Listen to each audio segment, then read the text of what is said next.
আজি আমি RRB assistant লোক পাইলটৰ ৰিক্ৰুটমেণ্টৰ বিষয়ে কিছুমান কথা ডিছকাছ কৰিম। কেনেকৈ পষ্টটো এপ্লাই কৰিব পাৰিম, কিমানটা ভেকেঞ্চি ওলাইছে, এইবিলাকৰ বিষয়ে ডিছকাছ কৰিম। চ' বন্ধু বান্ধৱীসকল ভিডিঅ'টো স্কিপ নকৰাকৈ চাই থাকক, নহ'লে কিবা ইনফৰমেশ্যন মিচিং হৈ যাব পাৰে। আৰআৰবি ALP ৰিক্ৰুটমেণ্ট 2025 9,970টা পোষ্ট ওলাইছে এইবাৰ, আৰু ইয়াৰ এপ্লাইটো অনলাইনে হ'ব।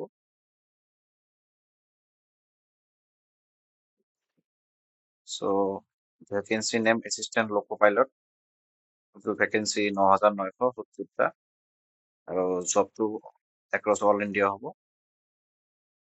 আপোনালোকে 12 এপ্ৰিলৰ পৰা ষ্টাৰ্ট কৰিব পাৰে, আৰু লাষ্ট ডেট হ'ল 11 মে। চ' অলৰেডি ষ্টাৰ্ট হৈ গৈছে।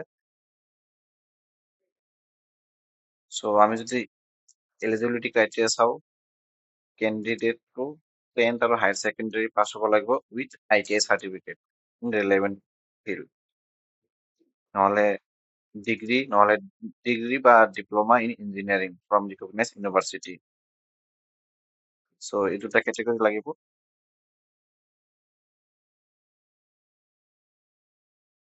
নেক্সট আমি যদি জ'ন ৱাইজ চাব যাওঁ, central railway 376, east central railway 700, আৰু আমাৰ নৰ্থ ইষ্ট ফ্ৰণ্টিয়াৰ ৰেলৱেৰ কাৰণে আছে 125টা পদ।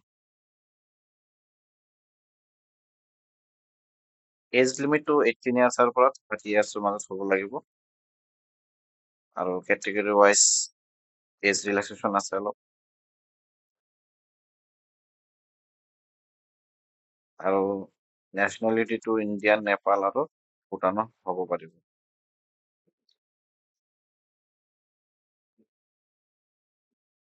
আমি যদি ফিজটো চাব যাওঁ, জেনেৰেলৰ কাৰণে 500 ৰুপিজ লাগিব, SC আৰু ST কাৰণে 250, আৰু এক্স চাৰ্ভিচমেন 250, যিহেতু অলৰেডি ৰেলত কাম কৰি আছে, জব কৰি আছে, সিহঁতৰ কাৰণেও 250, OBC EWS কাৰণে 250।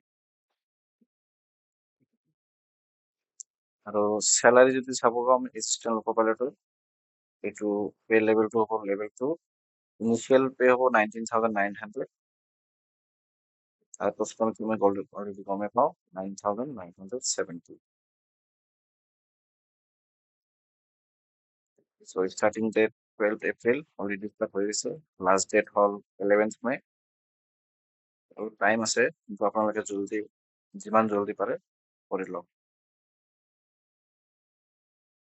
পেমেণ্টটো লাষ্ট ডেট আছিল 13 মে, 13 মে লাষ্ট ডেট পেমেণ্টৰ কাৰণে। যদি আপোনালোকে 12 এপ্ৰিললৈকে এপ্লাই কৰিছে কিন্তু পেমেণ্টটো কৰা নাই, আপোনালোকে 13 মেলৈকে পেমেণ্টটো কৰিব পাৰিব, ৰাতি 12টালৈকে। আৰু কিছুমান যদি ভুল হৈ থাকে, কোনোবা এপ্লাই কৰিছে, কিবা কাৰেকশ্যন কৰিব লাগে, ভুল হৈছে, তো এইটো 14ৰ পৰা 23 মেলৈকে এইটো এড কৰিব পাৰিব।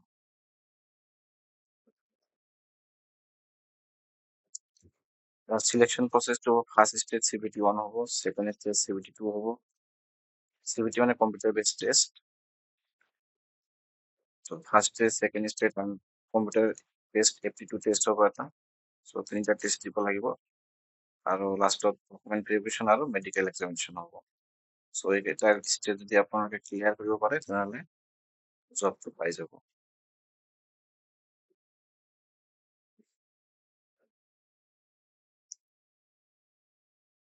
চ' CBT 1 71 টোটেল ডিভিজন থাকিব, 60 মিনিট, আৰু নাম্বাৰ অফ কুৱেশ্যন থাকিব 75, মাৰ্কছ হ'ব 75, 1 মাৰ্কছ ফৰ ইচ কুৱেশ্যন, এটা কুৱেশ্যনৰ কাৰণে এটা মাৰ্কছ, আৰু নেগেটিভ মাৰ্কছ থাকিব 1।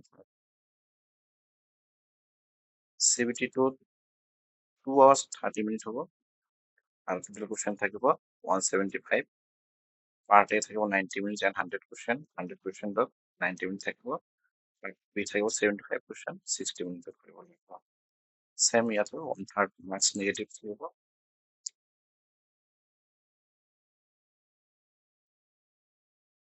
মিনিমাম পাছিং মাৰ্কছ, আনৰিজাৰ্ভ আৰু ইডব্লিউএছৰ কাৰণে 40%, OBC আৰু NC কাৰণে 30%, আৰু SC কাৰণে 30, আৰু ST কাৰণে 25 মাৰ্কছ।